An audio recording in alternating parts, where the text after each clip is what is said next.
কাছাকাছি চলে এসেছি আমরা।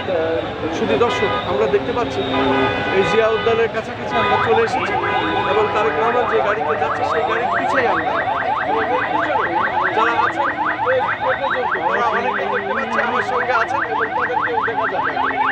দেখুন আপনারা যারা এই জিয়া উদ্যানের দিকে ধীরে ধীরে এগোচ্ছেন, যারা বিএনপি রাজনীতি করতে এসে নির্যাতনের শিকার হয়েছে, তারা এইসব ধরনের লোকজন যারা এখন পর্যন্ত আছেন বেঁচে, শুধু তারেক রহমান অপেক্ষায়। তারেক রহমান তখন দেশে আসবেন এবং বাংলাদেশে আবার নির্বাচন হবে, নির্বাচন কামিয়াবি হবেন এবং দেশের প্রধানমন্ত্রী হবেন, রাষ্ট্র পরিচালনা করবেন। তখন আমরা ন্যায় বিচার পাবো এবং ন্যায় বিচারের আসলে আমরা দেখতে পাচ্ছি যারা আসলে ক্ষতিগ্রস্ত তাদের আর তাদের কথা না শুনলে আসলে বোঝা যাবে না। সারা বাংলাদেশের চিত্রটি ছিল এমন এবং আজকে কোটি মানুষ রাজধানী ঢাকায় এসেছে তারেক রহমানের দেখার জন্য একজন এবং আজকে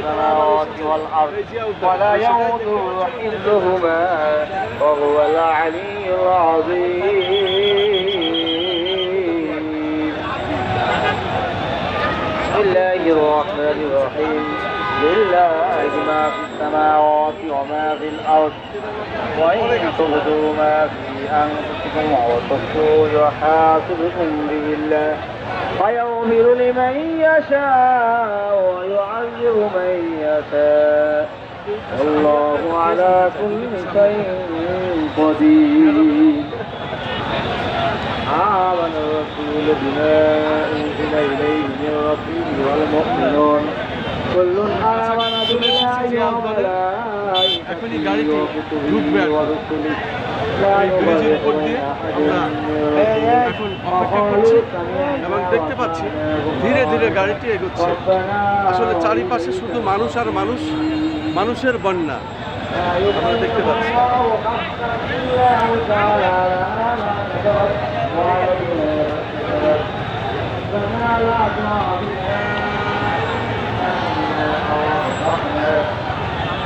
যতটুকু দেখানো যায় আমরা সাধ্যমতো চেষ্টা করছি। মূলত দীর্ঘ পথ আমরা হেঁটে,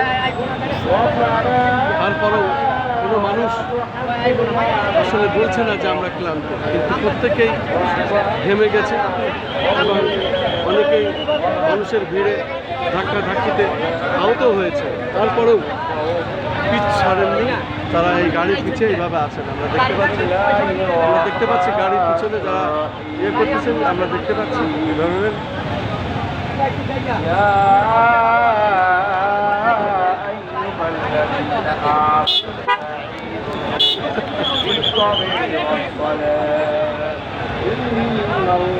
শুধু দর্শক, আমরা জনাব তারেক রহমানের গাড়ির পিছিয়ে দীর্ঘ সময় এবং আমরা অনেক ফুটেজ ধরেছি এবং এখন আস্তে আস্তে আমরা গাড়ির সাইডে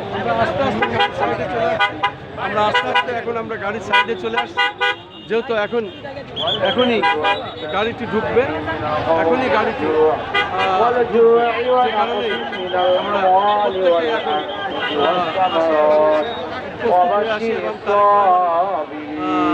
গাড়ি ধীরে ধীরে যাচ্ছে। আমরা দেখতে পাচ্ছি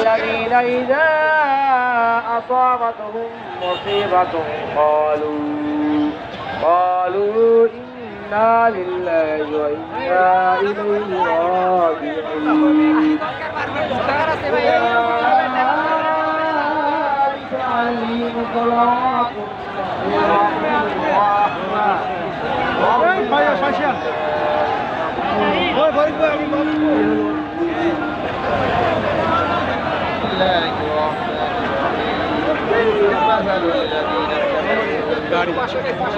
গাড়িতে আমি হাত দিয়ে শুনলাম,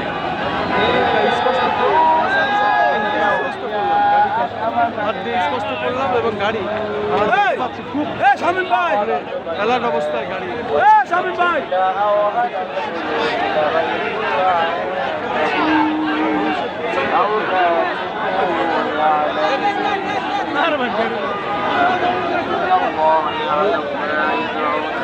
এই গাড়ি আমি এই গাড়ি হাত দিয়ে স্পর্শ করলাম এবং আমার বডি এখন গাড়ির সাথে।